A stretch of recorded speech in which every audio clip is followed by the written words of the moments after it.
Hola, hola. Buenos días a todos. Muchas gracias por estar otra vez ahí. Hacía mucho tiempo que no vean mi carita. Hacía mucho tiempo que nomás mi boche, mi dulce boche se oía por ahí. Bueno, pues hoy les quiero platicar de Cataluña. Hoy les quiero hablar de Barcelona. Me apetece un poquito hablar de la actualidad política que está viviendo España en este momento. Y bueno, pero primero me gustaría hacer un poquito de historia. No soy especialista, así que si me equivoco en alguna cosa, ustedes sabrán disculparme. Lo único que pretendo es dar una imagen general para que entendamos un poquito más lo que está pasando en Cataluña. Bueno, primero entender que Barcelona, la, la ciudad condal, realmente nunca fue independiente. O sea, realmente siempre perteneció.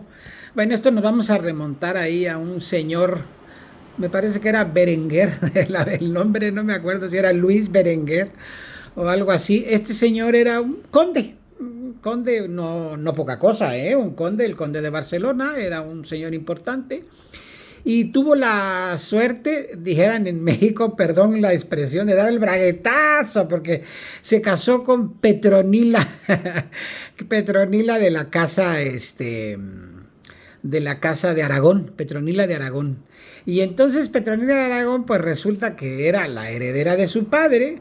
Su padre se va medio de monje, medio se retira y entonces la deja a ella como regente de los territorios de Aragón, una parte importante, ¿no? Una parte importante de este territorio, aunque estamos hablando de la Edad Media, la ocupación árabe musulmana en su apogeo, en el Ecuador de la ocupación. O sea, claro, Aragón no era lo que llegó a ser luego Aragón, pero estamos hablando de los albores del reino de Aragón, muy importante. Y entonces, pues esta Petronila se casa con este conde de Barcelona y el papá que le da por la locura extravagante, porque dijera mi tía Marta, vamos a hacer un paréntesis, si eres rico eres extravagante, si eres pobre eres un desgraciado loco.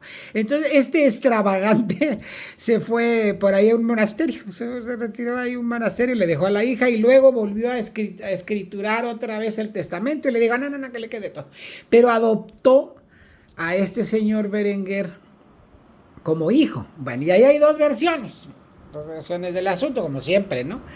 Por un lado, unos historiadores que dicen que esto fue parte, pues, de una dote matrimonial, de un matrimonio concertado, y por eso Barcelona se va a unir a la corona de Aragón, o sea, a través de ese matrimonio de Petronila. Y otros, la corriente que habla de que no, en el momento en que lo adoptó como hijo, pues tuvo los efectos de un familiar. Bueno, empezando porque la adopción no era considerada como la consideramos ahora. Estamos hablando de que en la legislación anterior había una designación horrible de hijos bastardos, o eras mulato, o eras hijo de africano.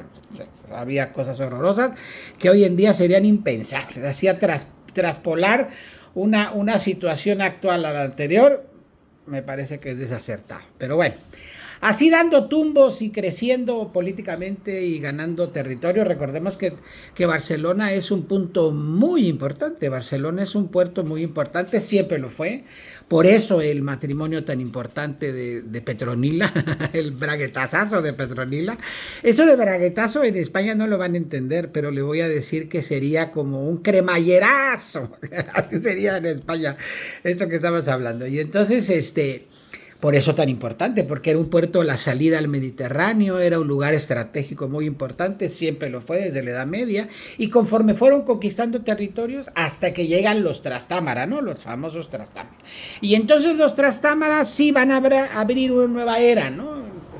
Estamos hablando de toda la familia de Fernando de Aragón hasta llegar a Fernando de Aragón, ¿no? Fernando el Católico, los Fernandos y los anteriores a Fernando, a través del matrimonio con su prima hermana, la Trastámara, Isabel de Castilla, pues ya hemos hablado que van a formar el reino. Cada uno por su lado, en sus reinos, tiene hay patentes, ¿no? Tiene, no sé, no se llama patentes, tiene estas, sí, patentes, le dan patentes, sí, la patente, no tiene la patente, se llama, cuando hace cuenta el Kentucky Fried Chicken, que tiene las sucursalitas por ahí y le cobran por tener el nombre. Bueno, pues eso es lo que hacía Castilla, y es lo que hacía Aragón, ¿no? Y así viene a ser, o así viene a representarse ya el Principado de Barcelona, porque entonces ya a través del matrimonio y las cosas, pues ya se fue convirtiendo en algo más importante y era un principado. Así con los Trastámaras se consolida.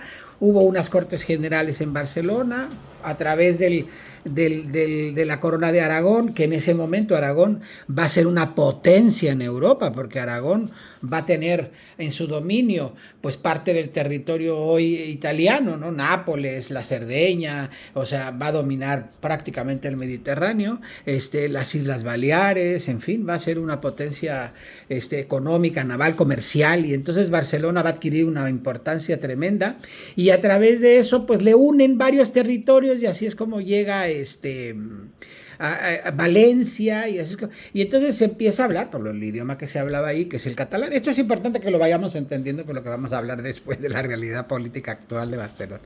Y así llegan los Trastámara, y bueno, más o menos llegan dando tumbos hasta que llega pues el siglo XIX, ¿no?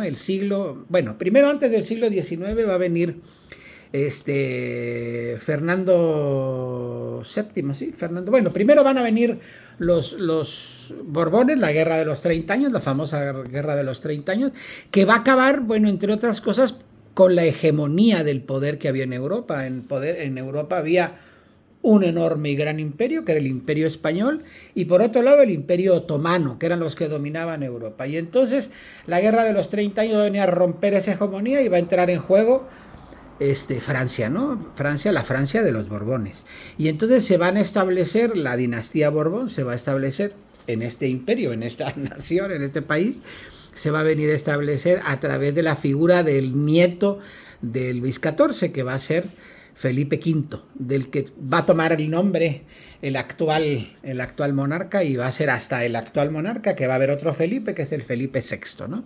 Felipe V, él sí, ya viendo varias revueltas y varias cuestiones que venían arrastrando, acaba con,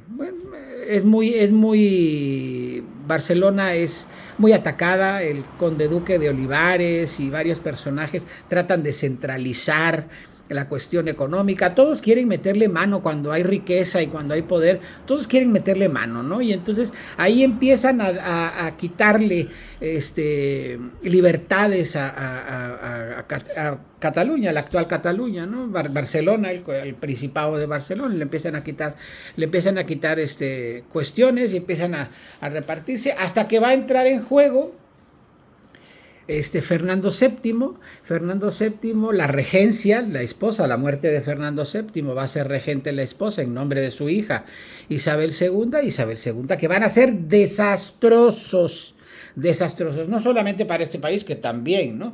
Pero va a ser desastroso para Cataluña. Y ahí va a empezar, ¿no? Ahí va a empezar una serie de conflictos que hasta la fecha se van a reflejar. Y luego de esto, pues ellos se van a ver abocados a apoyar lo que se va a llamar en España la Primera República.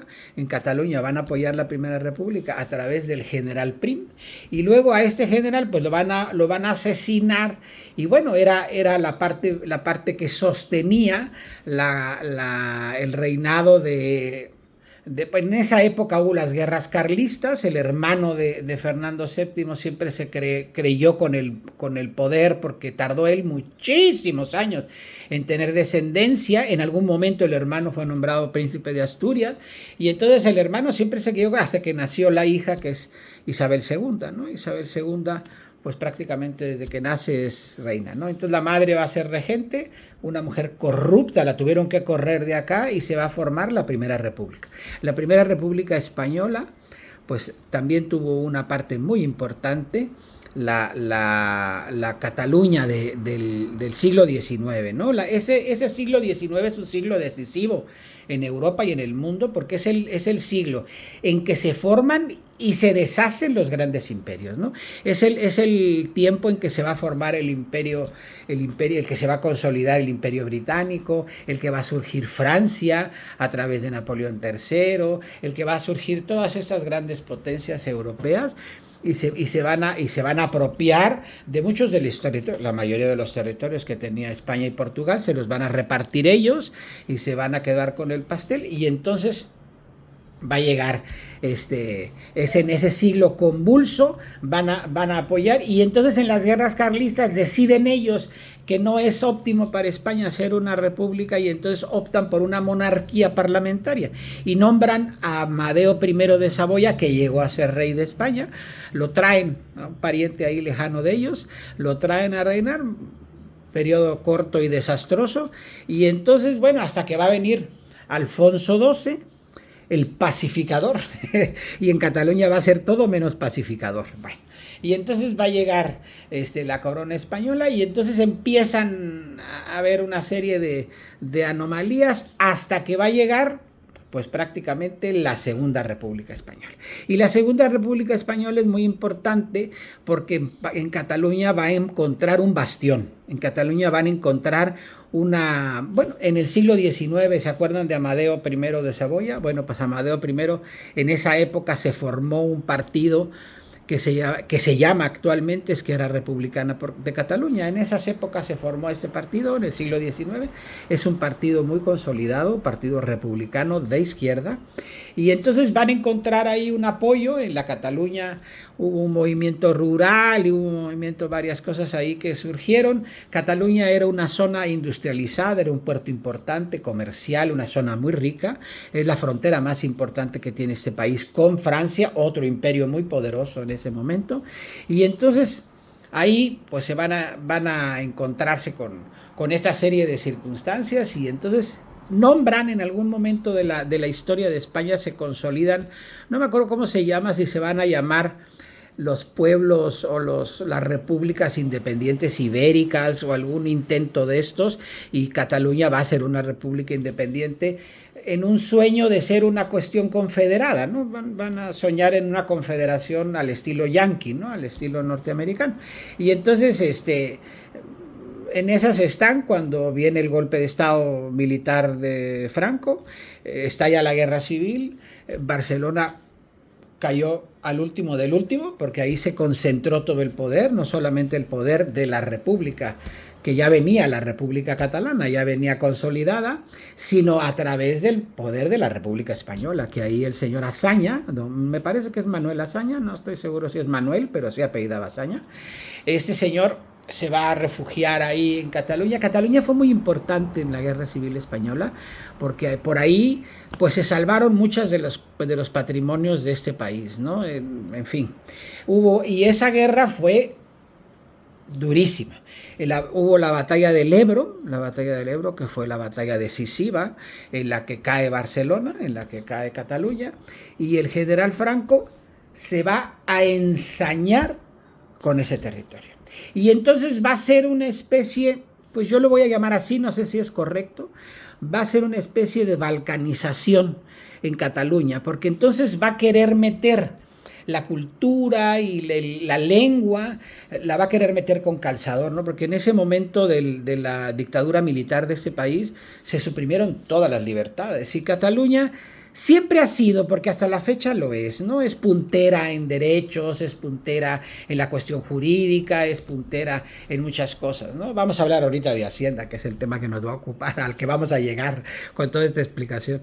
Y entonces se ensañan especialmente con Cataluña, y entonces quiere hacer esa balcanización de Cataluña y envía pues a la España profunda a poblar Cataluña, ¿no? Y entonces infiltra en el casco urbano de Barcelona, principalmente andaluces, pero también extremeños, también de Extremadura, pero principalmente hubo una gran migración de andaluces, estamos hablando de los años 50, quizás 60, y es cuando van a reindustrializar Barcelona, van a volverle a echarla a andar, y entonces van a meter a través de esas personas una balcanización, la van a españolizar, ¿no? Vamos a llamarla, ¿no? Vamos a españolizar lo que hizo Rusia con los Balcanes, que fue dejando territorios como en Ucrania, lo que están peleando ahorita con el Donetsk, o lo que como se llame, el Donbass o lo que sea, pues son núcleos de población rusa dentro de otro territorio. Pues eso es lo que quiso hacer Franco, nada nuevo bajo el sol, quiso hacer esto ahí en Barcelona, mandó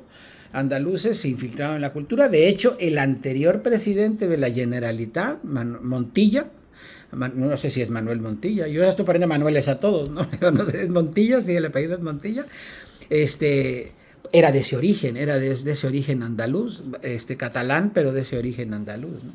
En fin, que se va a hacer y luego, pues los catalanes, pues cuando entras a fuerza, con calzador, con represión, pues el efecto es el contrario. Entonces, Cataluña siempre ha soñado con un iridiantismo al estilo catalán, y entonces ellos se creen que son dueños de la parte que le corresponde a los Pirineos, porque en alguna parte estuvo así, ¿no? Antes del Tratado de Utrecht, los Pirineos franceses y la parte de aquí, en fin, que ya sueña con Islas Baleares. Y realmente esto era parte del territorio de la Corona de Aragón. O sea, eso era Aragón. O sea, si vamos a hablar del pasado glorioso, pues vamos a hablar del pasado glorioso de Aragón, que Aragón fue una potencia indiscutible en Europa, una potencia, tuvo una hegemonía en el Mediterráneo, una gran potencia comercial, y por eso fue tan importante la unión de los Trastámara, ¿no? Con la Isabel y Fernando.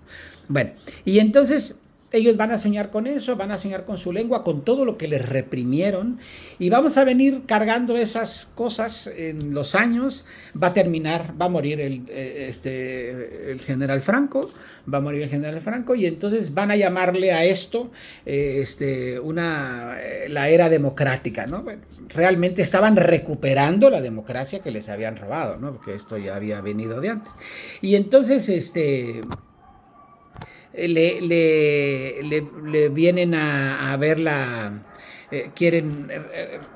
andan con estos líos hasta que entramos en el pleno siglo XX, con las convulsiones del siglo XX, los albores del siglo XXI. Y bueno, toda esta gente que quedó rezagada del anterior régimen, pues ha quedado, ¿no? Ha quedado ahí, nunca hubo una purga, no pasó esto en Alemania, ¿no? En Alemania, ipso facto, se juzgaron a todas las personas y todos los estamentos, y se incautaron y se hicieron los juicios de Nuremberg. Bueno, huyeron, las famosas rutas, una de ellas la de las ratas, otra de acá, huyeron por todo el mundo los nazis y los fueron persiguiendo por todas partes, ¿no? Los siguen persiguiendo por todas partes.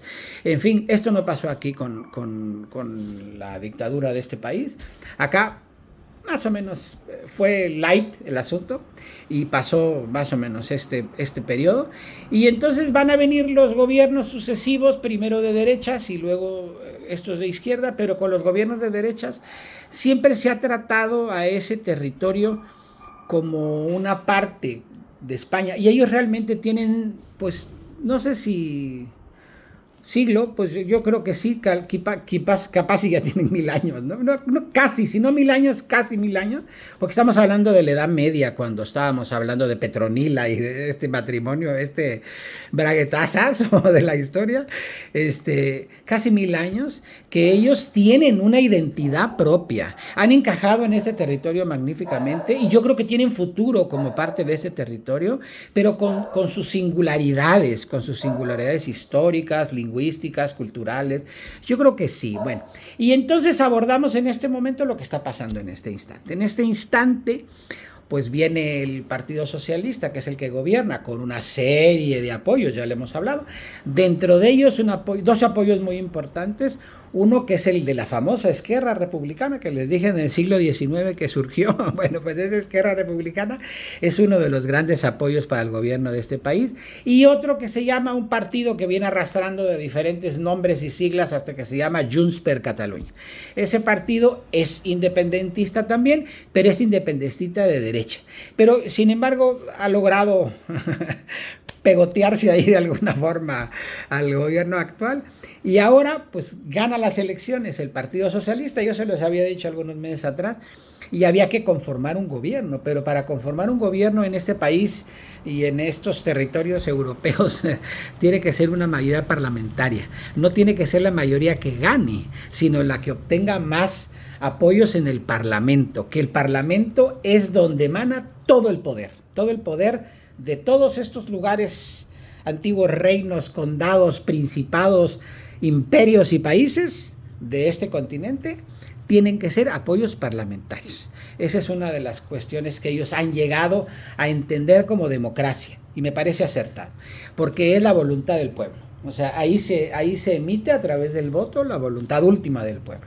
Y entonces el señor del Partido Socialista, que tenía 20 años de no ser, hablamos de Montilla, del descendiente de los andaluces, hacía 20 años que no había un presidente de origen socialista. En la Cataluña, vamos a llamarla entre comillas republicana, porque nunca ha perdido esa esencia.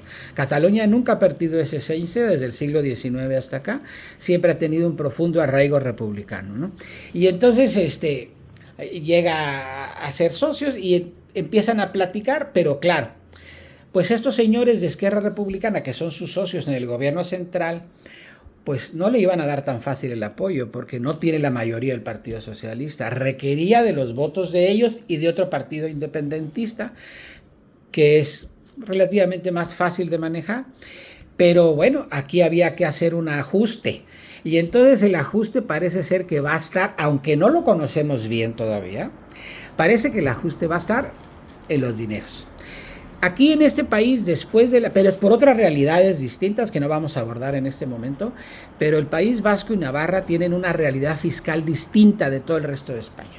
Cuando esto se conformó en autonomías, cuando vino la reforma y estamos hablando de la regeneración democrática de este país, pues se hicieron el conjunto de las autonomías y en eso se estableció ciertas reglas de paralelismo fiscal y de retribución. Y bueno, siempre el caso está en que yo recibo más y doy, yo aporto más y recibo menos.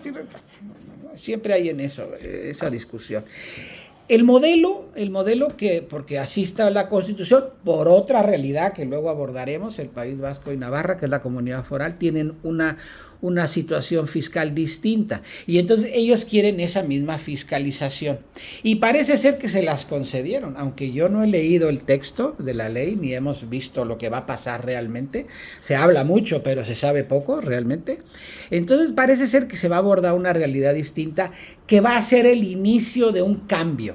Y a mí me parece sano, porque lo que están hablando es de que te voy a entregar que tú recaudes todos los impuestos y tú me vas a devolver a mí lo que yo te doy en bienes, en servicios, en infraestructuras, etcétera, etcétera, me lo vas a devolver. Y aparte me vas a dar un canon para equiparar a tus demás hermanos, ¿no? A tus demás hermanitos, tú me vas a dar una cuota por aquella franquicia, ¿no? Era la palabra que estaba yo buscando hace rato. Por aquella franquicia que yo te doy, que es la marca España o la bandera del Reino de España, me vas a dar esa cuota, ¿no? Bueno, eso es lo que hace Navarra y el País Vasco, en teoría, eso es lo que hacen y eso es lo que quiere hacer Cataluña. Parece ser que es lo que se va a desarrollar. Pero lo primero que se está abordando es que ellos son una realidad distinta.